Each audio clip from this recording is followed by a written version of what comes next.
प्रिय साथियों, नमस्कार। मैं दिलेश्वर भट्ट आप सभी का स्वागत करता हूं आपके अपने परिवार स्मार्ट पीएससी एकेडमी पर। साथियों, आप सब अच्छे होंगे, मैं ऐसा आशा करता हूं और अपनी तैयारी में सजग रूप से बने होंगे।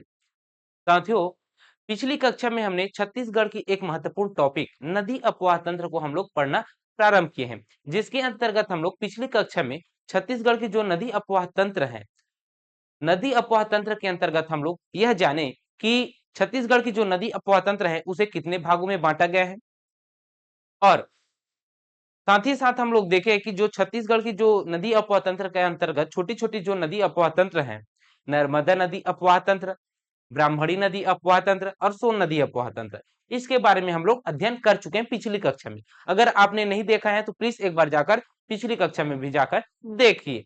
ठीक है, तो चलिए आज हम पढ़ने वाले हैं छत्तीसगढ़ में नदी अपवाह तंत्र के अंतर्गत महानदी अपवाह तंत्र।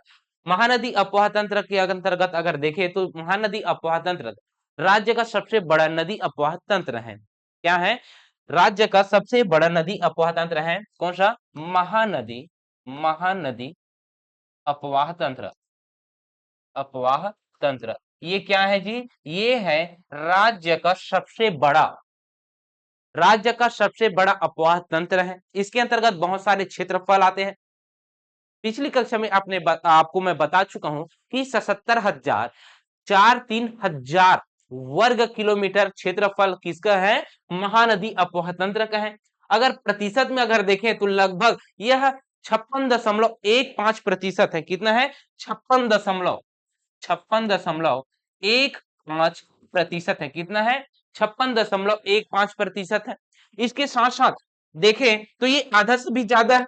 क्या है? ये आधा से भी ज्यादा है। इस वजह से यह राज्य का क्या है? इस वजह से यह राज्य का सबसे सबसे बड़ा नदी अपवाह तंत्र है।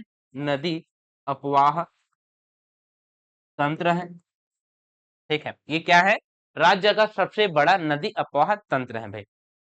क्यों? क्योंकि इनका जो प्रतिशत अगर देखें पूरे नदी अपवाह तंत्र में, इसका प्रतिशत है 56.15%। ठीक है, क्षेत्रफल पिछली कक्षा में बता दिया हूं, लेकिन क्षेत्रफल आपको जस्ट याद रहना चाहिए कि इतना है ना? इतना है, बस याद रहना चाहिए। आपको याद रहना चाहिए 56.15% याद रहना चाहिए। ठीक है, ये आपको याद होना चाहिए भाई, इनसे प्रश्न पूछे जाते हैं।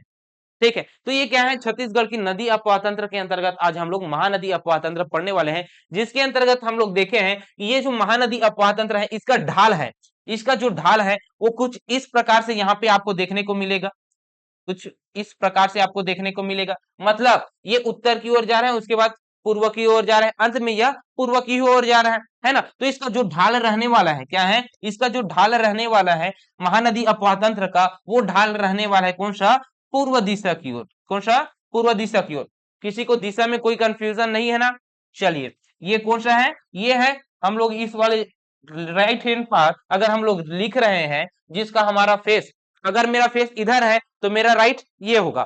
ठीक है, अगर मेरा फेस इधर है तो मेरा राइट ये वाला होगा। ठीक है, तो ये राइट है, तो ये इस तरफ है पूर्व, और लेफ्ट हैंड पार इस पार है पश्चिम, उत्तर में है वो है उत्तर, और नीचे की ओर है वो है दक्षिण।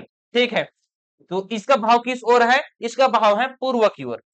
महानदी अपवाह तंत्र का भाव है पूर्व की ओर। ठीक है, इतना आपको पता चल गया भाई। ठीक है, यह राज्य का सबसे बड़ा नदी अपवाह तंत्र है, यह आपको याद रखना है। अब ये याद क्या करना है? इसके अंतर्गत बहुत सारे फैक्ट पूछे जाते हैं, बहुत सारे प्रश्न पूछे जाते हैं। महानदी अपवाह तंत्र को हम लोग महानदी को पढ़ना ही पढ़ना है, इसके साथ साथ इनकी जो सहायक नदियां हैं इनके भी बारे में हमें अध्ययन करना है, और इनके जो सहायक नदी भी है, जो महत्वपूर्ण सहायक नदियां हैं, बड़ा सहायक नदी है जैसे कि शिवनाथ नदी। शिवनाथ नदी बहुत बड़ा क्षेत्रफल में बहता है, इस वजह से उनकी भी सहायक नदी आकर मिलेंगे। तो शिवनाथ नदी की भी सहायक नदी को हम लोग पढ़ेंगे, हसदेव नदी की भी सहायक नदी को हम लोग पढ़ेंगे। ठीक है, जितना जिसको पढ़ना है उतना ही हम लोगों को पढ़ना है भाई, इससे बाहर आप लोगों को पढ़ने की आवश्यकता भी नहीं है। ठीक है, तो चलिए आगे बढ़ते हैं और सबसे पहले देखते हैं महानदी को।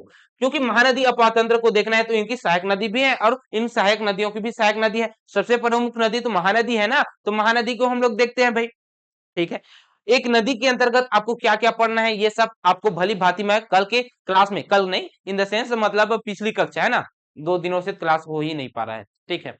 तो ये है पिछली कक्षा से में हम लोग जो पढ़े हैं उसमें हम लोग आप लोगों को बता दिए कि एक नदी के अंतर्गत आपको क्या क्या पढ़ना है, ठीक है। तो चलिए देखते हैं, सबसे पहली बात करेंगे कहा कौन सी नदी, महानदी की। और महानदी का उद्गम स्थल कौन सा है जी, तो महानदी का उद्गम स्थल है सिहावा पर्वत। कौन सा है, सिहावा पर्वत। चलिए कलर को चेंज करते हैं और थोड़ा सा थिकनेस इसका बड़ा कर लेते हैं, ठीक है। ये कौन सा है, ये है धमतरी, और धमतरी जिले में स्थित है सिहावा पर्वत। कौन सा स्थित है, सिहावा पर्वत है, ये धमतरी है। धमतरी में कौन सा है स्थित है, सिहावा पर्वत, सिहावा पर्वत। इस सिहावा पर्वत से ही एक नदी का उद्गम हुआ है जिसका नाम है महानदी, ठीक है। तो महानदी को देखते हैं भाई कहां कहां पर इसका प्रवाह होता है, कहां कहां पर बहते हुए यह उड़ीसा में चला जाएगा और उड़ीसा के बाद कटक के समीप जाकर यह बंगाल ऑफ खाड़ी में जाकर गिर जाएगा, समाहित हो जाएगा, ठीक है। तो चलिए उसको देखते हैं। इनका उद्गम होता है कुछ इस प्रकार, ठीक है। ये कांकेर में जाएंगे धमतरी के बाद, उसके बाद ये बालोद में चला जाएगा, फिर से आएगा धमतरी में, और धमतरी में आने के बाद ये कहाँ चला जाएगा, राजिम में, राजिम के बाद ये आरंग में जाएगा, उसके बाद ये होते हुए ये चला जाएगा ये शिवरी नारायण, ठीक है। महासमुंद में चला जाएगा, महासमुंद के सिरपुर में, सिरपुर में होते हुए यह बलौदा बाजार चला जाएगा, बलौदा बाजार के ऊपर में बिलासपुर और जांजगीर चांपा में, कहां पास, जांजगीर चांपा और बिलासपुर के जस्ट नीचे में थोड़ा सा है ना, उसके जस्ट नीचे में बहते हुए ये आगे बढ़ते हुए चला जाता है इधर ऐसे, शिवरी नारायण होते हुए सारंगढ़ भिलाई हुआ चंद्रपुर होते हुए यह किस में चला जाएगा, यह चला जाएगा उड़ीसा में। और उड़ीसा में जाने के बाद यहाँ पे एक डैम बनेगा, एक बांध बनेगा जिसका नाम है हीराकुंड, ठीक है। अब हीराकुंड बनने के बाद यह कटक में चला जाएगा, और कटक में जाने के बाद, कटक के समीप यह जाने के बाद क्या हो जाता है, इनका विसर्जन हो जाता है जी, कहां पे, बंगाल की खाड़ी पे, ठीक है। तो इसका उद्गम स्थल हमको पता चल गया, मुहाना हमको पता चल गया, ठीक है भाई। महानदी का उद्गम स्थल पता चल गया, मुहाना पता चल गया, ठीक है। ये कौन सी नदी है, महानदी है। कौन सी नदी है भाई, महानदी है। अब चलिए ये जो महानदी है ये क्या है, ये महानदी है, ये महानदी की हमें लंबाई को, टोटल लंबाई यहां से उद्गम से लेकर विसर्जन तक, मतलब पूरे की लंबाई, पूरे की लंबाई मैं कह रहा हूं ना, तो पूरे की लंबाई कितनी है भाई, तो इनकी लंबाई आपको देखने को मिलेगा, टोटल लंबाई, कुल लंबाई आपको देखने को मिलेगा 858 किलोमीटर। कितना देखने को मिलेगा, इनकी कुल लंबाई, कुल लंबाई, इनकी कुल लंबाई आपको देखने को मिलेगा 858 किलोमीटर। कितना, 858 किलोमीटर देखने को मिलेगा, ठीक है। उद्गम स्थल कौन सा है, उद्गम स्थल, इसका उद्गम स्थल है सिहावा पर्वत, सिहावा पर्वत, ठीक है। कौन सा है, सिहावा पर्वत। विसर्जन कौन सा है, विसर्जन, विसर्जन है कौन सा, बंगाल की खाड़ी, कटक के समीप बंगाल की खाड़ी में, ठीक है। कटक, तो लिखिए कटक, कटक कहां पे है, उड़ीसा में है, ठीक है, उड़ीसा। चलिए उड़ीसा आप लिख लीजिए, नहीं लिख ही देता हूं भैया, कोई भरोसा नहीं है, ठीक है ना। उड़ीसा बंगाल की खाड़ी में, बंगाल की खाड़ी में, खाड़ी में, ठीक है भाई। इतना आपको पता चल गया, इतना हम लोग देख चुके हैं। ये तो कुल लंबाई है सर, आपने जो बताया 858, ये तो कुल लंबाई है। उद्गम स्थल से लेकर धमतरी के सिहावा पर्वत से लेकर कटक उड़ीसा तक इनकी लंबाई आपने बता दिया 858 किलोमीटर, लेकिन आपने हमारे छत्तीसगढ़ बस में तो नहीं बताया ना, है ना, नहीं बताया ना। तो ये हमारे छत्तीसगढ़ की नदी है, कहाँ की, छत्तीसगढ़ की नदी है। ये कहां पे चला जाएगा, बहते हुए उड़ीसा में चला जाएगा, उड़ीसा के बाद बंगाल की खाड़ी में, मतलब हमारे छत्तीसगढ़ की नदी है ना, ये कहीं बाहर की नदी नहीं है, दूसरे राज्य की नदी नहीं, हमारे ही राज्य के नदी है, भले ही यह दूसरे राज्य में बहते हुए ये चले जा रहे हैं, है ना। तो हम कह सकते हैं इनकी जो लंबाई है हमारे छत्तीसगढ़ में उद्गम स्थल से लेकर यहां तक, इसकी लंबाई की अगर मैं बात करूं तो इसकी लंबाई आपको देखने को मिलेगा 286 किलोमीटर। कितना देखने को मिलेगा, 286 किलोमीटर। तो इसकी छत्तीसगढ़ में लंबाई कितना है, 286 किलोमीटर। कितना है भैया? 286 किलोमीटर। ठीक है, 286 किलोमीटर है। याद रखिए यह छत्तीसगढ़ की सबसे बड़ी नदी है, लेकिन बहने वाली नहीं है, बहने वाली नदी कोई दूसरा है। ठीक है, लेकिन छत्तीसगढ़ की बड़ी नदी है, वो कौन सा है? महानदी। ठीक, क्यों ऐसा?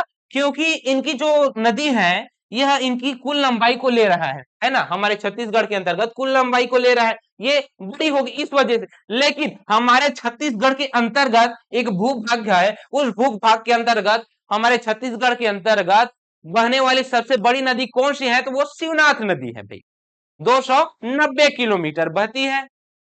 इस वजह से छत्तीसगढ़ की सबसे बड़ी नदी कौन सी है? इस वजह से छत्तीसगढ़ की सबसे बड़ी नदी है महानदी, और बहने वाली सबसे बड़ी नदी है शिवनाथ नदी भाई। ठीक, इतना आपको पता चल गया?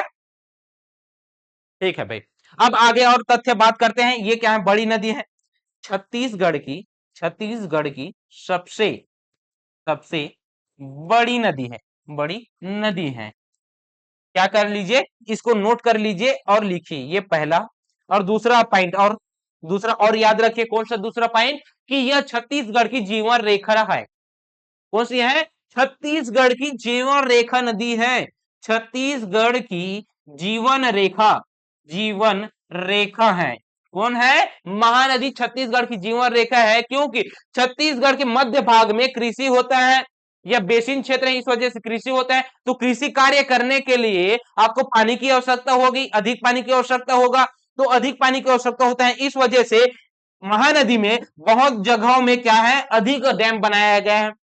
अन्य नदियों की तुलना में महानदी पे अधिक डैम बना हुआ है, और डैम बना है तो वो डैम से क्या होता है? कृषि कार्य के लिए, सिंचाई करने के लिए उनको क्या किया जा रहा है?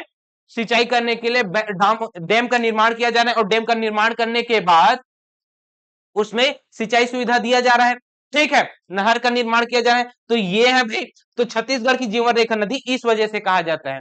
ठीक है, क्योंकि ये मध्य भाग से होकर गुजरते हैं, बेसिन के अंतर्गत कृषि कार्य किया जाता है। और दूसरा, यह छत्तीसगढ़ की सबसे बड़ी नदी है, इस वजह से इस नदी को छत्तीसगढ़ की गंगा कहा जाता है। क्या कहा जाता है? छत्तीसगढ़ की गंगा कहा जाता है, गंगा कहा जाता है भाई। ठीक है, तो छत्तीसगढ़ की गंगा कौन सी नदी है? महानदी है। छत्तीसगढ़ की जीवन रेखा नदी महानदी है। छत्तीसगढ़ की सबसे बड़ी नदी महानदी है। ठीक है, बहने वाली कोई दूसरा है, शिवनाथ नदी है। ठीक है भाई, इतना आपको पता चल गया?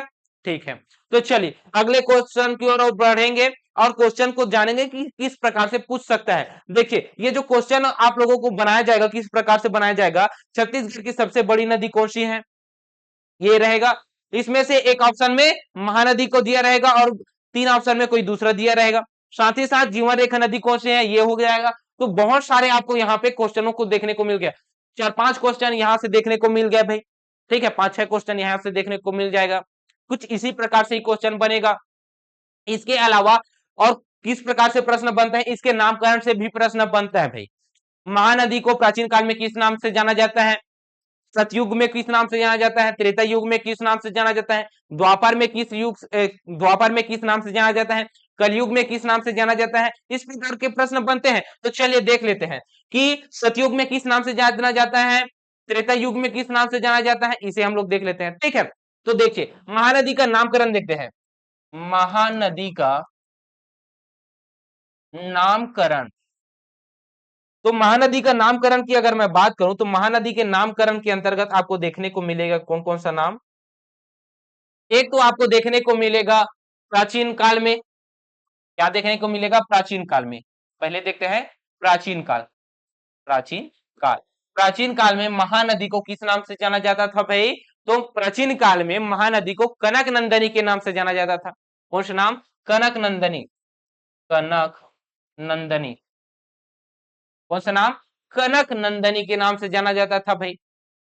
इसके साथ साथ सतयुग में से भी प्रश्न पूछा जाता है। सतयुग में किस नाम से जाना जाता है, इस प्रकार के प्रश्न आएंगे। तो सतयुग को अगर देखें, तो सतयुग में कौन सा नाम से जाना जाता था जी? महानदी को नीलोत्पला। लेकिन सतयुग के भी कहां पे, इस प्रकार के आप क्वेश्चन पूछने लग गए, मतलब अपडेटेड वाला क्वेश्चन। तो वायु पुराण के, सतयुग के वायु पुराण में नीलोत्पला नाम उल्लेखित है भाई, महानदी का नाम। ठीक है, कौन सा नाम? नीलोत्पला। नीलोत्पला, नीलोत्पला के नाम से उल्लेखित है। कहां पे है? वायु पुराण में है। ठीक है, कहां पे है? वायु पुराण में है, ये है। इसके साथ साथ सतयुग के बाद क्या आता है जी? त्रेता युग। कौन सा आता है? त्रेता, त्रेता युग। अब त्रेता युग की बात करूं मैं, तो त्रेता युग में महानदी को महानंदा, महानंदा के नाम से जाना जाता है। किस नाम से? महानंदा के नाम से। ठीक है भाई, किस नाम से? महानंदा के नाम से। उसके बाद अगला आ जाता है द्वापर। द्वापर आ जाता है। अब द्वापर में किस नाम से जाना जाता है महानदी को? तो द्वापर में चित्रोत्पला के नाम से जाना जाता है।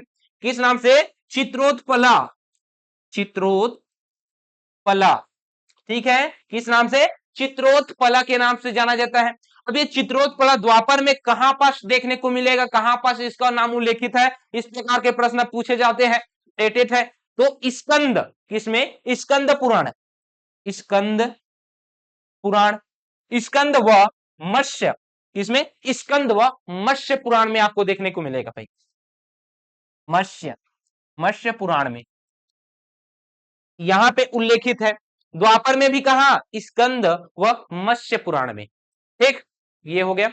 याद किस प्रकार से करेंगे मैं अभी बताऊंगा, अभी सिर्फ नाम बस बता रहा हूं ना। ठीक है, सभी नाम को लिखने के बाद आपको याद करने का तरीका भी बताऊंगा। अगला है कलयुग। अभी वर्तमान में क्या चल रहा है? कलयुग। अब कलयुग में किस नाम से जाना जाता है भाई? तो कलयुग में महानदी के नाम से जाना जाता है, आप सभी को पता है भाई, है ना। 4 युग हो गया, चारों युगों में हम लोग जान लिए महानदी को किस नाम से जाना जाता है। ठीक है, अन्य नाम के रूप में एक और याद रख लीजिए, ऋषि तुल्य। कौन सा नाम? ऋषि तुल्य। चलिए लिख लीजिए, अन्य नाम, अन्य नाम ऋषि तुल्य, ऋषि तुल्य। कौन सा नाम? ऋषि तुल्य। ठीक है, तो ये नाम आपको याद रखना है महानदी के अंतर्गत। महानदी से स्कंद पुराण, मत्स्य पुराण व वायु पुराण वाले को पूछ लिया गया है। ठीक है, चलिए अब याद कैसे करें इसको। प्राचीन काल में कनक नंदिनी, ठीक है, प्राचीन काल में कनक नंदिनी। सतयुग में नीलोत्पला, कहां पे? वायु पुराण में। तो आप लोग देखिए वायु कैसा है, तो वायु को देखने से लगता है कि यह नीला है। क्या है? नीला है। तो वायु पुराण में नीलोत्पला, किस प्रकार से रिलेट कीजिएगा, है ना। वायु पुराण में नीलोत्पला, सतयुग में है, नीला नीला आसमान दिखता है भैया। ठीक है, त्रेता युग में महानंदा, त्रेता युग में महानंदा। ठीक है, त्रेता महान है। क्या है? त्रेता महान है। ठीक है, द्वापर में चित्रोत्पला, द्वापर में चित्रोत्पला। अब चित्रोत्पला कहने का मतलब है चित्रोत्पला स्कंद व मत्स्य पुराण में, इसमें स्कंद व मत्स्य पुराण में। ठीक है, अब चित्रोत्पला इसमें द्वापर है, द्वापर में क्या आता है? महाभारत आता है, और महाभारत के अंतर्गत आपको देखने को मिलेगा अर्जुन और चित्रोत्पला के नाम से ही है चित्रांगदा, सिरपुर में चित्रांगदापुर कहते हैं। ठीक है, तो उसमें चित्रांगदा का विवाह हो जाता है अर्जुन से, तो द्वापर का है ये। इस प्रकार से रिलेट करके याद रखना चित्रोत्पला, है ना। इसको याद करने का आपको तरीका है। कलयुग, कलयुग में महानदी सभी को पता है, अभी वर्तमान में एक महानदी है। अन्य नाम के रूप में याद रख लेना ऋषि तुल्य भाई। ठीक है, ये क्या है? यह महानदी का नाम है। अब नामकरण से इसी प्रकार के प्रश्न पूछे जाएंगे, इसमें से बाकी सभी नाम रहेगा, इसमें से कोई ऐसा नाम दिया जाएगा जो इसका नहीं रहेगा, है ना। 3 ऑप्शन इन्हीं नामों से देखने को मिलेगा, और एक नाम अन्य नाम देखने को मिलेगा भाई। तो इसे आप लोग देख लीजिएगा, अच्छे से याद करिएगा। बेसिक बेसिक क्वेश्चन ही पूछे जाते हैं, है ना। पुलिस के अंतर्गत, पुलिस के अंतर्गत क्वेश्चन आपको देखने को मिलेगा, बेसिक बेसिक क्वेश्चन। लेकिन बेसिक क्वेश्चन को ही हम लोग छोड़ देते हैं कि इस प्रकार के क्वेश्चन नहीं पूछे जाएंगे, लेकिन वही क्वेश्चन पूछ लिया जाता है। ठीक है, तो ये याद रखिएगा। अब आगे बढ़ते हैं, और कहां पास छत्तीसगढ़ प्रवाहित होती है उसे हम लोग देखते हैं। ठीक है, किस किस जिले में प्रवाहित होता है इसे देखते हैं। ऐसा है कि इस जिले में कौन सा जिला है जिसमें प्रवाहित नहीं होता, इस प्रकार के प्रश्न पूछे जाते हैं। तो कौन कौन सा जिला है उसे देखेंगे। ठीक है, पहला जिला धमतरी है। कौन सा है? चलिए कलर बदल लेता हूं। पहला जिला धमतरी, दूसरा कांकेर में प्रवेश करेगा भाई, और कांकेर में प्रवेश करने के बाद यह बालोद में चला जाएगा। बालोद के बाद यह कहां पे आ जाएगा? बालोद के बाद यह आ जाएगा फिर पुनः धमतरी आ जाएगा। धमतरी में आने के बाद यह गरियाबंद चले जाएगा, और गरियाबंद में है राजिम, राजिम के अंतर्गत आएगा। उसके बाद ये चला जाएगा रायपुर थोड़ा सा, और रायपुर में आरंग में, कहां पे? रायपुर के आरंग में इसके तट होगा। उसके बाद आगे चला जाएगा, आगे चला जाएगा महासमुंद में, और महासमुंद के सिरपुर, कहां पे? सिरपुर में। सिरपुर होते हुए यह चला जाएगा कहां पे? बलौदा बाजार, और बलौदा बाजार के जस्ट ऊपर में क्या है? जांजगीर चांपा है जी। जांजगीर चांपा पहुंच जाएगा, उसके बाद शिवरी नारायण, शिवरी नारायण में चला जाएगा, और शिवरी नारायण के बाद आगे चला जाएगा कहां पे? शक्ति में, और शक्ति में है कौन सा? शक्ति में है चंद्रपुर, चंद्रपुर में भी देखने को मिलेगा तटीय। उसके बाद सारंगढ़, भिलाईगढ़। देखिए भाई, अब कहने का मतलब ये नहीं है कि बीचों बीच में गुजर रहे हैं तो ये सिर्फ ऊपर बस को ले ले, नहीं, किनारे में बॉर्डर बना रहा है सिरपुर और चंद्रपुर का। कौन सा? शक्ति, चंद्रपुर, जांजगीर चांपा, ये क्या है? ये उत्तरी हिस्से में है, बॉर्डर लाइन में है, और इसके जस्ट नीचे में सारंगढ़, भिलाईगढ़। तो दोनों को लेंगे ना, ये दोनों राज्य में क्या है? फैला हुआ है, दोनों राज्य में ये जा रहा है, प्रवाहित हो रहा है। ठीक है, तो ये चला जाएगा, आगे चला जाएगा। उसके बाद यह आगे होते हुए रायगढ़ होते हुए ये कहां पे चला जाएगा? ये उड़ीसा राज्य में चला जाएगा, और उड़ीसा के बाद यह कटक के समीप जाकर बंगाल की खाड़ी में जाकर समाहित हो जाएगा भाई। ठीक है, ये है। तो कितने राज्य कितने जिले हो गए?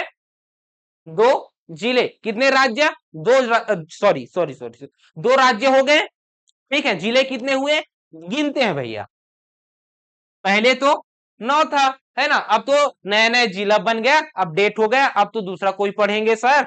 जी हाँ बिल्कुल। पहला है धमतरी, दूसरा है कांकेर। ये पहला है धमतरी, दूसरा है कांकेर, तीसरा है बालोद, चौथा है पुनः धमतरी, उसके बाद गरियाबंद, चौथा है गरियाबंद, पांचवा है रायपुर, छठवा है महासमुंद, छठवा, सातवां है बलौदा बाजार, बलौदा बाजार हो गया। आठवां है जांजगीर चांपा, कौन सा है? जांजगीर चांपा। नौवां है शक्ति, आठवां है सारंगढ़, भिलाईगढ़, सारंगढ़, भिलाईगढ़। 10वां है रायगढ़, और 11वां है कौन सा? बिलासपुर। कौन सा है? बिलासपुर। ठीक है, तो ये कितने जिले हुए? ये जिले की संख्या हो गई 11। कितने जिले? 11 जिले हो गए जी। ठीक है, इन्हीं 11 जिलों में क्या होता है? महानदी प्रवाहित होता है भाई। ठीक है, इसके अंतर्गत जो जिले हैं उसमें आपको प्रमुख शहर देखने को मिलेगा, प्रमुख तट देखने को मिलेगा, है ना? इसके तट में ही प्रमुख शहर स्थापित रहेंगे, वहीं से होकर यह नदी गुजरेगा। तो चलिए देखते हैं, को देखने को मिलेगा कहां पास? देखने को जो प्रमुख है उसको उसको मैं बता रहा हूं। जैसा कि आपको देखने को मिलेगा गरियाबंद में राजिम। कौन सा है? गरियाबंद में राजिम। चलिए कलर दूसरा, गरियाबंद में राजिम, राजिम। कौन सा? गरियाबंद में राजिम हो गया। ठीक है, कौन सा? अच्छा, राजिम। रायपुर में आरंग, रायपुर में आरंग। ठीक, महासमुंद में सिरपुर, महासमुंद में सिरपुर। उसके बाद सीधा आ जाते हैं जांजगीर चांपा, और जांजगीर चांपा में शिवरी नारायण। कौन सा? शिवरी नारायण, शिवरी नारायण, शिवरी नारायण। ठीक, इतना आपको देखने को मिल गया। उसके बाद सीधा सीधा आ जाते हैं शक्ति में, और शक्ति के अंतर्गत आपको देखने को मिलेगा चंद्रपुर, चंद्रपुर जो फेमस है उसी बस को मैं लिख रहा हूं। ठीक है, तो इतने को आपको याद रखना है। कौन सा तट महानदी के अंतर्गत नहीं है? इस प्रकार के प्रश्न पूछ लिया जाएगा। वह कौन सा तट महानदी के अंतर्गत है? सुमेलित कीजिए। इस प्रकार के प्रश्न पूछे जाते हैं, तो इसको आपको याद कर लेना है भाई। ठीक है, जिसमें से आपको याद रखना है राजिम। अब ये राजिम जो है ना, इसको हम लोग आगे और पढ़ेंगे, लेकिन आपको यहाँ पे बता दूं, राजिम को क्या कहा जाता है? राजिम को छत्तीसगढ़ का प्रयाग कहा जाता है। ठीक है, क्यों कहा जाता है उसको हम लोग आगे बढ़ेंगे, लेकिन जो छत्तीसगढ़ का राजिम है, जो छत्तीसगढ़ का प्रयाग है, वह राजिम छत्तीसगढ़ के किस जिले में है? वो है गरियाबंद जिले में। ये आपको याद रहना चाहिए भाई। ठीक, तो ये हो गया। उसके बाद आगे आते हैं, आगे बढ़ते हैं और हम लोग क्या देखेंगे? अब हम लोग इनकी प्रमुख तटीय है, उद्गम हो गए, ये बेसिक कॉन्सेप्ट हम लोग सब समझ गए। उसके बाद जो इनकी सहायक नदी है, ये मुख्य नदी है भाई, तो इसके सहायक नदी भी आकर मिलेंगे, जिसमें से उत्तर की भी सहायक नदी आकर मिलेगा, उत्तर से और दक्षिण से भी आकर मिलेगा, है ना। तो इनकी सहायक नदियों को हम लोग देख लेते हैं भैया। ठीक है, चलिए देखते हैं इनकी सहायक नदियों। तो सहायक नदी की बात करते हैं, पहला ये मुख्य नदी ही बना लेते हैं, यहां से इस प्रकार से बहा। ठीक है, इस प्रकार से ये बहा। ये क्या है? ये है महानदी। कौन सी नदी? महानदी है भैया। तो महानदी की सहायक नदियों में उत्तर के दिशा में भी आएगा और दक्षिण के दिशा में भी आएगा। इधर से जो उत्तर की ओर से आएंगे वो उत्तर दिशा, दक्षिण की जो सहायक नदी होगी वो दक्षिणी सहायक नदियां होगी। ठीक है, तो चलिए देखते हैं। पहले हम लोग बात करेंगे उत्तर की ओर से। कहां बात करेंगे? उत्तर की ओर से बात करेंगे भाई। चलिए, तो पहला देखते हैं हम लोग उत्तर की ओर से आने वाली नदियों में से सबसे पहला नदी है वो है दूध नदी, जो मल्लाजकुडुम की पहाड़ी से निकलती है कांकेर जिला से और जाकर समाहित हो जाती है अपने ही जिले में, कांकेर में ही समाहित हो जाती है। वो नाम है दूध नदी। कौन सी नदी? दूध नदी है। अच्छा, इसका कलर चेंज कर देता हूँ, ब्लैक कर देता हूँ। ये कौन सी नदी है? ये है दूध नदी। ठीक है, दूसरी जो उत्तर की ओर से आने वाली नदियां हैं वो है शिवनाथ नदी। कौन सी नदी है? शिवनाथ नदी है भाई। चलिए देखते हैं ये शिवनाथ नदी कौन सी है। ये कौन सी नदी है? शिवनाथ नदी। ठीक है भाई, ये कौन सा है दूसरे नंबर का? शिवनाथ नदी। चलिए नाम लिखते जा रहा हूं, ये है दूध नदी, ये है शिवनाथ नदी। आप लोग सिर्फ और सिर्फ अभी नाम याद रखते हुए चलिए, उद्गम स्थल मैं बाद में बताता चला जाऊंगा। ठीक है, बाद में बताऊंगा, पहले आप लोग ये इसको समझते चलिए कि पहला नदी है दूध नदी, दूसरा है शिवनाथ नदी। ठीक, आगे आते हैं, आगे आते हैं। यहाँ पे आप लोगों को मैं कैमूर पर्वत पढ़ा दिया हूँ और कैमूर पर्वत से एक नदी का उद्गम हुआ है जिसका नाम क्या है? हसदेव नदी। कौन सी नदी है? हसदेव नदी। तो इस हसदेव नदी का उद्गम हुआ है कैमूर पर्वत से और यह प्रवाह कहाँ कहाँ पे हो रहा है? कोरिया, मनेन्द्रगढ़, चिरमिरी, कोरबा और जांजगीर चांपा होते हुए यह आकर यहाँ पे समाहित हो गया भैया महानदी में। ठीक है, इसका नाम है हसदेव नदी।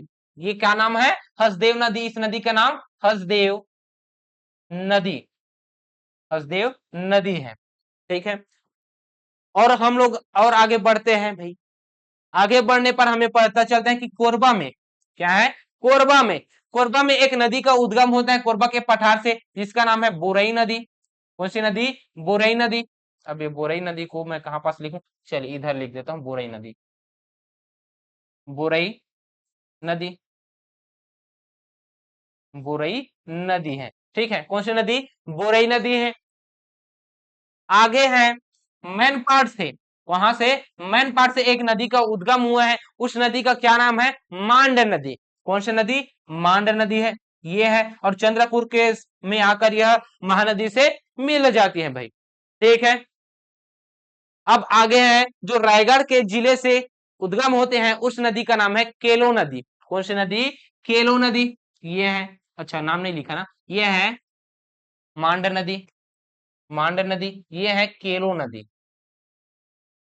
ठीक है भाई, अब अगला है जो पंडरा पाठ से, जो की है जसपुर से, यहां से निकलते हैं और यह उड़ीसा में प्रवाहित होते हुए यह संबलपुर के समीप जाकर मिल जाती है महानदी में, जिसका नाम है ईब नदी। कौन सी नदी? ईब नदी, ईब नदी है ये। ठीक है, तो ये क्या है? महानदी की उत्तरी सहायक नदियां हैं। कौन सी? ये महानदी की उत्तरी सहायक नदी है भाई। ठीक है, अब आते हैं हम लोग दक्षिण की सहायक नदी देखते हैं महानदी की। ठीक है, दक्षिण की सहायक नदी देखते हैं महानदी की, जिसमें से आपको सबसे पहला देखने को मिलेगा सिलियारी नदी। कौन सी नदी? सिलियारी नदी, जिसका उद्गम होता है धमतरी में ही और यह धमतरी में ही जाकर विलीन हो जाती है किसमें? महानदी में, जिसका नाम है सिलियारी नदी। सिलियारी, अच्छा यहां से आएगा, चलिए थोड़ा सा दूर में लिख देता हूं इसको, यहां से लिख देता हूं ऐसा, ये इसका नाम है सिलियारी। कौन सी नदी? सिलियारी नदी। ठीक है, अब ये सिलियारी नदी दूसरा हो गया। तीसरा देखते हैं, दूसरा देखते हैं हम लोग कौन सा, यहां से देखिए, सोढ़ूर नदी का उद्गम हमारे छत्तीसगढ़ में नहीं हुआ है, यह नवरंगपुर की पहाड़ी से इसका उद्गम हुआ है, उड़ीसा से। ठीक है, तो सोढ़ूर नदी का उद्गम हुआ है कहां से? नवरंगपुर से, जो कि प्रवाहित होती है कहां पे? धमतरी में थोड़ा सा गरियाबंद होते हुए यह जाले जाता है और यह राजिम में जाकर मिल जाती है, इसमें राजिम में जाकर मिल जाता है भाई। अगला जो नदी है वो जो कि महानदी से जाकर मिलेगा वो है पैरी नदी। कौन सा? पैरी नदी है भाई, ये है पैरी नदी, मिलन स्थल राजिम में। ठीक है, तो ये कौन सा है? सोढ़ूर, सोढ़ूर, ये है पैरी। ठीक है, ये हो गया। अब अगला जो नदी है वो है जोक नदी। जोक नदी से भी पहले सूखा नदी है, हम लोग को पढ़ना है। कौन सी नदी? सूखा नदी। और सूखा नदी का आप लोग प्रवाह क्षेत्र अगर देखेंगे तो सूखा नदी का प्रवाह क्षेत्र महासमुंद और बड़ौदा बाजार देखने को मिलेगा। तो यहां से सूखा नदी का उद्गम हुआ है, किसका? सूखा नदी, सूखा नदी। ठीक है, कौन सा? सूखा नदी भाई। और यहां से एक नदी का उद्गम हुआ है जिसका नाम है जोक नदी, और ये जोक नदी जाकर मिलते हैं कहां पास? या जाकर मिलते हैं शिवरी नारायण में। कहां पास? शिवरी नारायण में जाकर मिलते हैं, जहां पर त्रिवेणी संगम का निर्माण होगा। ठीक है, ये कौन सा है? जोक नदी, जोक नदी। इसका उद्गम हुआ है हमारे छत्तीसगढ़ में ऐसा माना जाता है, लेकिन इनका दो उद्गम स्थल है। एक तो है यह उड़ीसा में इसका उद्गम होता है, उसके बाद यह दिखाई देता है महासमुंद में, इस वजह से इसे महासमुंद में हमें इसका क्या करते हैं? उद्गम है करके मानते हैं, लेकिन ये नहीं है। ठीक है, लेकिन इसका उद्गम कहां पे होता है? उड़ीसा में होता है। ठीक, आगे बढ़ते हैं, तो फिर आगे बढ़ते हैं, जो अगला है रदन की पहाड़ी से जो निकलता है उस नदी का नाम है लात नदी। कौन सी नदी है? लात नदी। ये यहाँ पे निकलती है और ये चंद्रपुर में जाकर मिल जाती है भाई, महानदी में। अगला नदी है कौन सा? वो है तेल नदी। कौन सा? तेल नदी है। तेल नदी का उद्गम होता है देवभोग क्षेत्र से, देवभोग तहसील से होता है, गरियाबंद जिले से होता है तेल नदी का उद्गम, और यह जाकर उड़ीसा में जाकर महानदी से मिल जाती है। ठीक है, तो इतनी सहायक नदी को हम लोग पढ़ना है महानदी के अंतर्गत। ठीक है, इन्हीं के जरिए, इन्हीं सहायक नदियों के जरिए, और इन सहायक नदियों के भी सहायक नदियों के जरिए एक अपवाह तंत्र का निर्माण करता है, जिस अपवाह तंत्र का नाम है महानदी अपवाह तंत्र। कौन सा? महानदी अपवाह तंत्र है भाई। ठीक है, तो ये दक्षिण का और उत्तर का महानदी का सहायक नदी आप लोग देख लिए। ठीक है, कोई डाउट नहीं? ठीक भाई, हम लोग अभी तक से इनका उद्गम स्थल नहीं देखे हैं। क्या नहीं देखे हैं? उद्गम स्थल नहीं देखे हैं, लेकिन हम लोग और इसे अच्छे तरीके से देख सकते हैं। इस प्रकार से इसका उत्तर की सहायक नदियां, दक्षिण की सहायक नदियां, इस प्रकार से हम लोग देख सकते हैं। तो चलिए पहले हम लोग उत्तर की सहायक नदियों को देखते हैं और दक्षिण की सहायक नदी देखते हैं। ठीक है,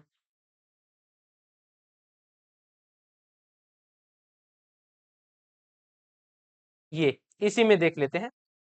दक्षिण की सहायक नदियों से प्रारंभ करते हैं। किससे? दक्षिण की सहायक नदी से प्रारंभ करते हैं भाई। ठीक, दक्षिण की नदी, अच्छा एक छूट गया। क्या छूट गया? यहाँ पे देखिए, हम लोग त्रिवेणी संगम अभी जस्ट डिस्कस करूंगा करके बोला था, छोड़ दिया था यहाँ पास। ठीक है, तो यहाँ पे देखिए संगम स्थल आपको देखने को मिलेगा। कहाँ कहाँ पास संगम स्थल देखने को मिलेगा? एक देखने को मिलेगा आपको राजिम में। कहाँ पे? राजिम में देखने को मिलेगा। कौन कौन से नदी? एक पैरी नदी, दूसरा है सोढ़ूर नदी, तीसरा है महानदी। तीन नदियों का संगम स्थल देखने को मिलेगा राजिम में। कौन कौन सी नदी? सोढ़ूर नदी, पैरी नदी और महानदी। ठीक, अगला है त्रिवेणी संगम बनेगा। अच्छा, त्रिवेणी संगम कहने का मतलब है तीन नदियों का संगम स्थल। कौन सा? तीन नदियों का संगम स्थल को ही क्या बोलते हैं? त्रिवेणी। ठीक है भैया, इसे कहते हैं त्रिवेणी। आपको पता चल गया, तीन नदियों के संगम स्थल को कहते हैं त्रिवेणी।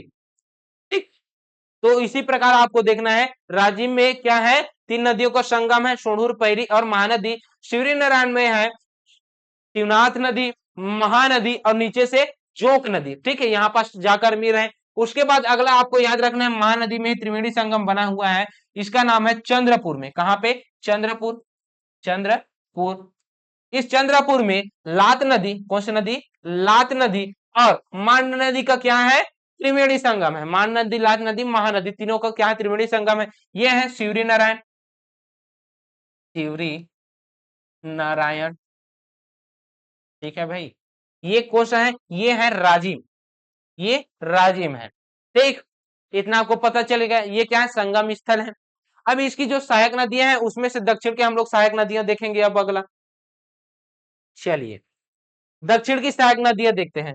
यहां से एक नदी का उद्गम हुआ है जिसका नाम है, कौन सा नाम है? महानदी।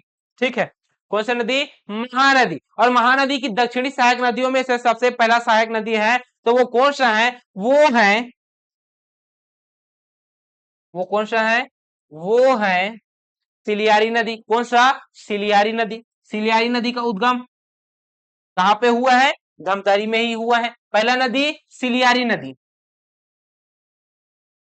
सिलियारी नदी। कौन सी नदी? सिलियारी नदी। ठीक, पहला नदी सिलियारी नदी भाई। अब दूसरा नदी कौन सा है? ये पहला डाल दो, अच्छा दिखेगा ऐसे में, है ना? ये पहला है और यहाँ पे पहला। ठीक है, पहला सिलियारी नदी। एक दूसरा नदी है, वो दूसरा नदी कौन सा है भैया? तो दूसरा नदी है सोढ़ुर नदी। कौन सा नदी? सोढ़ुर नदी है। ये है कौन सा नदी? सोढ़ुर नदी, सोढ़ुर नदी। ठीक है, जिसका उद्गम कहां पे हुआ है? इसका उद्गम हुआ है नवरंगपुर में। कहां पे हुआ है भाई? नवरंगपुर। ठीक, कहां पे हुआ है? नवरंगपुर क्षेत्र से हुआ है। अब अगला याद रखना है, कौन सा? अगला याद रखना है हमको सुखा नदी। कौन सी नदी? सुखा नदी। सुखा नदी से भी पहले पैरी नदी को आप लोग याद रख लीजिए। कौन सी नदी? पैरी नदी। ये कौन सा नदी है? ये है पैरी नदी। ठीक, कौन सा नदी? पैरी नदी। और पैरी नदी का उद्गम पढ़ेंगे भैया। अगला है कौन सा? अगला है सूखा नदी। और ये सूखा नदी का उद्गम कहां से हुआ है? ये हुआ है महासमुंद जिले से हुआ है। कहां से? महासमुंद जिले से हुआ है भाई। ये ये कौन सा नदी है? ये है सूखा नदी। तो कौन कौन सा नदी हो गया? सोढ़ुर, सोढ़ुर, पैरी, चौथा सूखा, सूखा हो गया। ठीक, कोडार की सहायक नदी। ठीक है, इसकी सहायक नदी है। अगला है वो है जोक नदी। कौन सा है? जोक नदी। यहीं से इसका उद्गम हुआ है। ये कौन सा है? ये है जोक नदी। कौन सा? जोक नदी, जोक नदी है। ठीक है, यहां से एक नदी का उद्गम हुआ है रदन की पहाड़ी से। उस नदी का क्या नाम है? तो इस नदी का नाम है लात नदी, लात नदी। ठीक है, कौन सा पहाड़ी है? रदन की, रदन की पहाड़ी। ठीक, ये है नवरंगपुर क्षेत्र। ठीक, ये है भातरीगढ़ की पहाड़ी, भातरीगढ़ की पहाड़ी। महानदी के उद्गम हुआ है सिहावा पर्वत, सिहावा पर्वत। ठीक, इतना आपको पता चल गया भैया।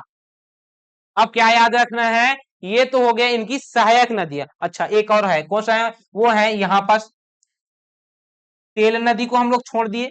ठीक है, तो ये तेल नदी यहाँ पास आप बना लीजिए। कौन सा नदी है? ये तेल नदी है। देवभोग क्षेत्र से इसका उद्गम होता है। ठीक, तो इन्हीं नदियों को हमको पढ़ना है।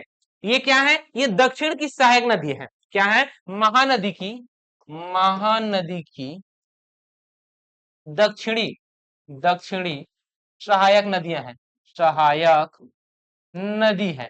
कौन सा? दक्षिण की सहायक नदी है महानदी की। ठीक, तो चलिए पहला हम लोग पढ़ेंगे कौन सा? सिलियारी नदी। सिलियारी नदी का उद्गम हुआ है कहां से? सिलियारी नदी का उद्गम है धमतरी से, और धमतरी में ही जाकर यह विलीत हो जाती है, किसमें विलय हो जाता है महानदी में। ठीक, ये कौन सा है, सिलियारी नदी है भैया। अब दूसरा है कौन सा, सोढ़ूर नदी। अब सोढ़ूर नदी के बारे में आपको क्या याद रखना है, इसका जो उद्गम हुआ है, चलिए इसको अच्छे से हम लोग लिख लेते हैं। पहला दूसरा डाल लेते हैं हम लोग, कौन सा, सोढ़ूर नदी। नदी कौन सा, सोढ़ूर, सोढ़ूर नदी। ठीक, अब ये सोढ़ूर नदी के बारे में आपको क्या याद रखना है, इसका उद्गम स्थल। इसका जो उद्गम स्थल है यह नवरंगपुर उड़ीसा से हुआ है। कहां से, नवरंगपुर उड़ीसा से हुआ है। तो इसका उद्गम उद्गम स्थल, तो इसका उद्गम स्थल कौन सा होगा, नवरंगपुर, नवरंगपुर। और नवरंगपुर कहाँ पे है, तो नवरंगपुर है उड़ीसा में। कहाँ पे है, उड़ीसा में है भाई। ठीक, इसके अलावा आपको क्या याद रखना है, इसकी लंबाई, क्या याद रखना है, इसकी लंबाई याद रखना है। इसकी लंबाई आपको ज्यादा देखने को नहीं मिलेगा, सिर्फ और सिर्फ 80 किलोमीटर देखने को मिलेगा, किसका, सोढ़ूर नदी का। तो 80 किलोमीटर किसका है, लंबाई सोढ़ूर नदी का। ठीक है, अगला याद रखना है विसर्जन स्थल। क्या है, विसर्जन। अब इसका विसर्जन कहां पे होता है, तो इसका विसर्जन आपको देखने को मिलेगा मालगांव में। कहां पे देखने को मिलेगा, मालगांव, मालगांव। और ये जो मालगांव है ये कहां पास है, ये जो मालगांव है यह गरियाबंद में स्थित है। कहां पास, गरियाबंद में, गरियाबंद में। ठीक है, वैसे राजिम को ही लेते हैं, लेकिन मालगांव के समीप यह पैरी नदी पे जाकर मिल जाती है। कहां पे, पैरी नदी पे। ठीक है, मालगांव कहां पे है, गरियाबंद जिले में है। किस में जाकर समाहित होगा, यह पैरी नदी में जाकर समाहित होगा। ठीक है, उसके बाद पैरी नदी मिलकर कहां पे जाएगा, राजिम के पास जाकर, राजिम में ही जाकर महानदी से जाकर मिल जाएगी, कौन सी, सोढ़ूर नदी और पैरी नदी। ठीक, तो कौन सा है, मालगांव के समीप गरियाबंद जिले में जाकर पैरी नदी से मिल जाएगा, कौन सा नदी, पैरी नदी में जाकर विसर्जित हो जाएगा सोढ़ूर नदी। ठीक है भाई, इतना आपको याद होना चाहिए। अगला क्या याद रखना है, पैरी सोढ़ूर नदी के बारे में, सोढ़ूर नदी के बारे में आपको याद रखना है प्रवाह क्षेत्र। अब प्रवाह क्षेत्र में आपको बता दिया हूं, धमतरी और गरियाबंद। कौन सा, प्रवाह, प्रवाह क्षेत्र। तो प्रवाह क्षेत्र कौन कौन सा है, प्रवाह क्षेत्र है गरियाबंद, गरियाबंद। और दूसरा कौन सा है, दूसरा है धमतरी, धमतरी। ठीक है भाई, ये हो गया कौन सा, गरियाबंद और धमतरी है। इसका जो तट स्थल है, अगर तट स्थल पूछेगा तो तट स्थल कौन सा होगा, तट स्थल, चलिए तट स्थल को छोड़िए, आप लोग देखिए क्या, इसका त्रिवेणी संगम देखने को मिलेगा। कहां पास, त्रिवेणी संगम देखने को मिलेगा, त्रिवेणी।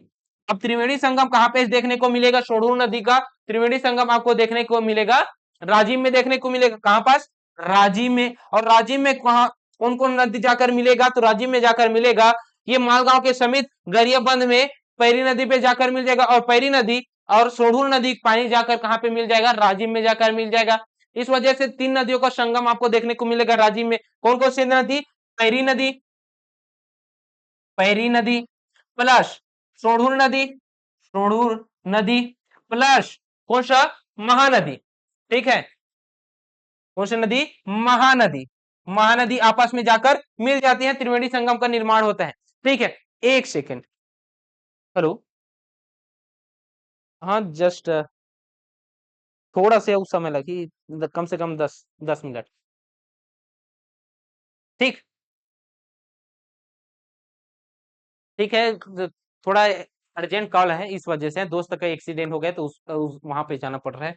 तो चलिए, थोड़ा सा ज्यादा समय नहीं लूंगा, 10 मिनट लूंगा। 10 मिनट के बाद जो दक्षिण की सहायक नदी है उसको खत्म करूंगा। उसके बाद कल की क्लास में हम लोग उत्तर की सहायक नदी पढ़ेंगे, जिसके अंतर्गत आप लोगों को शिवनाथ नदी पढ़ाऊंगा, और उनकी जो और भी प्रमुख सहायक नदी है उसके बारे में पढ़ाऊंगा। ठीक है, तो ये हो गया कौन सा, सोढ़ूर नदी। अब सोढ़ूर नदी के बाद जो अगला नदी है वो कौन सा है, वो है पैरी नदी। कौन सी नदी है, पैरी नदी है। चलिए, तो पैरी नदी के बारे में देख लेते हैं। कौन सी नदी, पैरी नदी, पैरी नदी। अब पैरी नदी के बारे में क्या याद रखना है, इसका उद्गम स्थल से याद रखना है। कौन सा, उद्गम स्थल से याद रखना है भैया, पैरी नदी का उद्गम स्थल। तो इसका जो उद्गम स्थल है, उद्गम स्थल है वो कौन सा है, इसका जो उद्गम स्थल है वो है गरियाबंद में। कहाँ पे? गरियाबंद के। गरियाबंद के कहा? तो गरियाबंद के बिंद्रा नवगढ़ तहसील में। कहाँ पे? बिंद्रा नवगढ़ तहसील में एक पहाड़ी है जिसका नाम है भातरीगढ़ की। कौन सी नदी है? पहाड़ी है भातरीगढ़ की। भातरीगढ़ की पहाड़ी। यहां से एक नदी का उद्गम हुआ है जिस नदी का नाम है पैरी नदी। और ये भातरीगढ़ की पहाड़ी कहां पास है? तो याद रख लीजिए, बिंद्रा नवगढ़ तहसील। कहां पे? बिंद्रा नवगढ़ तहसील, याद रखिए। कौन सा? बिंद्रा। बिंद्रा नवा नवागढ़ तहसील। कौन सा है? बिंद्रा नवागढ़ तहसील में स्थित है। ठीक है, यह बिंद्रा नवागढ़ तहसील कहां पे स्थित है? तो ये है गरियाबंद में। गरियाबंद जिले में है। ठीक है, ये याद रखिए। और क्या याद रखना भाई? तो इसका विसर्जन, उद्गम देख लिए, तो इसका विसर्जन कहाँ पे होता है? तो इसका विसर्जन होता है राजिम में। कहाँ पे होता है? राजिम में होता है। और राजिम में कहाँ पे? राजिम। राजिम। और राजिम में क्या है जी? त्रिवेणी संगम है। ठीक है, कौन कौन सी नदी का? महानदी, पैरी नदी, सोढ़ूर नदी का है। ठीक है, राजिम में जाकर महानदी में मिल जाते हैं। ये कौन सा नदी? पैरी नदी। इसका जो प्रवाह क्षेत्र है, प्रवाह क्षेत्र, प्रवाह क्षेत्र कहाँ पे है? इसका जो प्रवाह क्षेत्र है यह गरियाबंद में है। गरियाबंद में है। यह गरियाबंद में ही जाकर यह मिल जाते हैं किसमें? महानदी में। ठीक है, संगम स्थल के रूप में आपको याद रखना है त्रिवेणी संगम, है ना? कहा कौन कौन सी नदी? महानदी, पैरी नदी, सोढ़ूर नदी। कहाँ पे? राजिम में। ठीक, इतना आपको लिख लेना है। चलिए, तो अगला जो नदी है वो उसका नाम भी याद रखना है। जो महानदी की दक्षिणी सहायक नदी है वो है जोक नदी। कौन सी नदी है? जोक नदी। अब ये जोक नदी है। अब ये जोक नदी के बारे में आपको क्या याद रखना है भाई? तो जोक नदी के बारे में आपको सबसे पहले बात याद रखना है उद्गम स्थल। इसका उद्गम स्थल कहाँ पे हुआ है? उद्गम स्थल, इसका जो उद्गम स्थल है वो कौन सा है? तो इसका दो जगहों से आपको देखने को मिलेगा उद्गम स्थल। एक में याद रखना है पिथौरा तहसील में, महासमुंद जिला है। कौन सा? पिथौरा। पिथौरा तहसील। ये कहां पे है? ये है गरियाबंद में। कौन सा? पिथौरा तहसील कहां पे है? गरियाबंद। गरियाबंद में है। कहां पे है? गरियाबंद। ठीक है, अब ये पिथौरा है तो पिथौरा तहसील एक ही जगह का है। लेकिन इसका जो दूसरा है उद्गम स्थल आपको देखने को मिलेगा वो है कौन सा? सोनाबेरा का पठार। कौन सा? सोनबेरा। सोनबेरा का पठार। अच्छा, सोनबेरा का पठार। सोनबेरा का पठार। ये जो सोनबेरा का पठार है ये कहां पास स्थित है? तो ये सोनबेरा का पठार स्थित है उड़ीसा में। चलिए बता देता हूं उड़ीसा में कहां पे। ये देखिए, यहाँ पे कौन सा है? ये है महानदी। कौन सा है? ये है महानदी है भाई। अब इस महानदी में जाकर मिल रहा है कहां पास? राजिम में जाकर। ये सोढ़ूर नदी हो गया, ये पैरी नदी हो गया। ठीक है, अब यहाँ से एक नदी है सूखा नदी। दूसरा कौन सा है? दूसरा नदी है ये शिवरी नारायण में जाकर मिल रहा है, वो कौन सा है? चलिए थोड़ा सा गलत हो गया। ये मैप। ठीक है, अब परफेक्ट। यहाँ पे जाकर एक नदी जाकर मिलेगा और उद्गम स्थल यहाँ से है। कहां से है? यहाँ से है, उड़ीसा के। इस उड़ीसा के पठार में एक पठार का नाम है जिसका नाम है सोनबेरा का पठार। सोनबेरा का पठार। ये सोनबेरा का पठार है। लेकिन ये जो नदी है यहां से कुछ इस प्रकार से आपको दिखाई देगा। ये जो नदी है कुछ इस प्रकार से देखने को मिलेगा। लेकिन यहाँ पे ऐसा प्रतीत होता है कि महासमुंद में, कहां पे? महासमुंद में, पिथौरा तहसील में यह उद्गम होता है। इस प्रकार से प्रतीत होता है जोक नदी का। तो इस वजह से हम लोग कह सकते हैं इसका दो जगह आपको उद्गम स्थल याद रखना है। कौन सा? पहला पहला तो आपको याद रखना है सोमबेरा का पठार, दूसरा पिथौरा तहसील। ठीक, ये हो गया कौन सा? शिवनाथ नदी का, शिवनाथ नदी बोल रहा हूं, जोक नदी का उद्गम स्थल। ठीक है, इसका विसर्जन क्या है? तो फिर विसर्जन आपको याद रखना है। इसका विसर्जन है कौन सा? शिवरी नारायण में। कहां पास? शिवरी नारायण में। शिवरी नारायण कहां पास है? तो शिवरी नारायण है जांजगीर चांपा में। कहां पे है? शिवरी नारायण। अब शिवरी नारायण कहां पास है? तो शिवरी नारायण स्थित है जांजगीर चांपा में। जांजगीर चांपा में। जांजगीर चांपा में है। ठीक है, ये आपको याद रखना है भैया। इसके अलावा आपको क्या याद रखना है? इनके शिवरी नारायण में होता है त्रिवेणी संगम। त्रिवेणी संगम होता है भाई कौन कौन से नदी? शिवनाथ नदी, शिवनाथ नदी, प्लस कौन सा? जोक नदी, और जोक नदी से के बाद कौन सा नदी? महानदी। महानदी। तो तीन नदियों का त्रिवेणी संगम आपको देखने को मिलेगा कहां पे? शिवरी नारायण में। तो त्रिवेणी संगम बन रहा है, कौन कौन सा नदी बना रहा है? शिवनाथ नदी, जोग नदी और महानदी बना रहा है। ठीक है, इसका जो प्रवाह क्षेत्र रहने वाला है, प्रवाह क्षेत्र जो रहने वाला है वो कौन कौन सा है? तो जोग नदी का जो प्रवाह क्षेत्र रहने वाला है वो है महासमुंद और बलौदा बाजार। कौन कौन सा? महासमुंद, महासमुंद और कौन सा है? बलौदा, बलौदा बाजार। ये हो गया। ठीक, ये क्या है? जोग नदी के बारे में है भाई। ठीक है, इतना आपको पता चल गया जोग नदी के बारे में, आपको इतना ही फैक्ट याद रखना है। अगला हम लोग देखेंगे कौन सा? लात नदी। कौन सा? लात नदी देखेंगे। और लात नदी का उद्गम होता है यहाँ पे रदन की पहाड़ी से। कहां पे होता है? रदन की पहाड़ी से। और यह जाकर चंद्रपुर में, यहाँ पे जाकर चंद्रपुर में जाकर ये क्या हो जाता है? विलित हो जाती है। किसमें विलय हो जाता है? इनका विलय हो जाता है महानदी में। ठीक है, ये कौन सा नदी है? ये है लात नदी। लात नदी है। ठीक है, इसका उद्गम हुआ है कौन सा? रदन, रदन की पहाड़ी से। कहां पे? रदन की पहाड़ी से। कहां पे? महासमुंद जिले से। ठीक है, यहां से हुआ है इसका उद्गम स्थान। ठीक है भैया, सराय, हाँ, सरायपाली महासमुंद में इसका क्या हुआ है? उद्गम हुआ है। ठीक, इतना आपको याद रख लेना है। यह चंद्रपुर में क्या बनाता है? त्रिवेणी संगम बनाता है। और त्रिवेणी संगम किसके किसके मध्य बनेगा? ऊपर से आएगा, उत्तर से आएगा लात नदी से मिलेगा कौन सा? मांड नदी। उत्तर से मांड नदी आएगा और दक्षिण से लात नदी आएगा। और यह मिलेगा कहां पे? चंद्रपुर में, महानदी में मिलेगा। ठीक है, चंद्रपुर कहां पे है? शक्ति में है। कहां पे है? शक्ति जिले में है। ठीक, इतना आपको पता रहना चाहिए। इसके अलावा अगला जो नदी है वो कौन सा है? अगला जो नदी है वो उसको याद रखना है, तेल नदी। कौन सी नदी? तेल नदी। अब ये तेल नदी कहां पे जाकर मिलेगा? यह उड़ीसा में जाकर मिलेगा भाई। ठीक है, ये कौन सा है? ये है तेल नदी। तेल नदी है, तेल नदी है। ठीक है, ये तेल नदी का उद्गम हुआ है कहां से? देवभोग तहसील से। कहां से? देवभोग तहसील, देवभोग तहसील। ये देवभोग तहसील से हुआ है भाई इसका उद्गम स्थल तेल नदी का। ठीक, ये कहां से हुआ है? ये हुआ है देवभोग तहसील गरियाबंद से। कहां से? गरियाबंद जिला से हुआ है। ठीक है, इसका जो विसर्जन हो रहा है वो महानदी में जाकर हो रहा है, उड़ीसा में। ठीक है, ये हो गया। तो ये क्या है? दक्षिणी सहायक नदी है। इस दक्षिणी सहायक नदी के अंतर्गत आपको इतना ही बस पढ़ना है भाई। ठीक है, कल की कक्षा में हम लोग पढ़ेंगे महानदी में उत्तरी सहायक नदियां पढ़ेंगे। ठीक है, महानदी की उत्तरी सहायक नदियां पढ़ने वाले हैं। तो ये हो गया। ठीक है, समय भी हो गया, लेकिन समय इसमें 52 मिनट। ठीक है, चलिए ठीक है, इतना ही आज पढ़ते हैं।